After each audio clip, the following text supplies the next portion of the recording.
თბილისის საქალაქო სასამართლომ თემურ ქათამაძის სარჩელი არ დააკმაყოფილა. ქათამაძე ლტოლვილის სტატუსის მინიჭებას ითხოვდა. მოსარჩელე მხარის განცხადებით დაკავებულს თურქეთში გაძევების შემთხვევაში საფრთხე ემუქრება.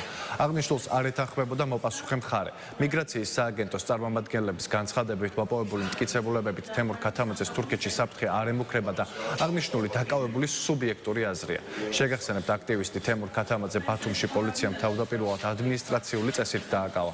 თუმცა პატიმრობიდან გათავისუფლების შემდგომ ის კვლავ დააკავეს.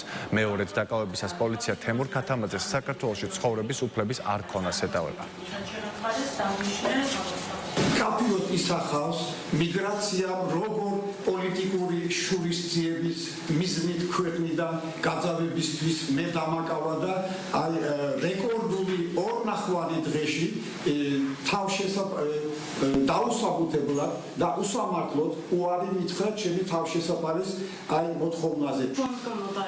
დაუსაბუთებელი აბსოლუტურად მხარი არგუმენტირებულად ვერ აყალიბებს იმ მიზეზებს, რაც შეგვიქმნიდა სავარაუდო პოზიციას იმასთან დაკავშირებით, რომ მხარი შუამდგომლობარი საფუძვლია. მისი შუამდგომლობარი აბსოლუტურად დაუსაბუთებელი, რაიმე არის არგუმენტი, რომ ის მიმართ შესაძლებელია ყოფილიყო რაიმე უფლების დარღვევა არის აბსოლუტურად დაუსაბუთებელი. სასამართლომ არ დააკმაყოფილა ჩვენი მოთხოვნა, შესაბამისად არ გაუქმდა სამინისტროს გადაწყვეტილება მისთვის ლტოლვილის ჰუმანიტარული სტატუსის მინიჭებაზე უარის თქმის თაობაზე და არ მიენიჭა მას აღნიშნული სტატუსი.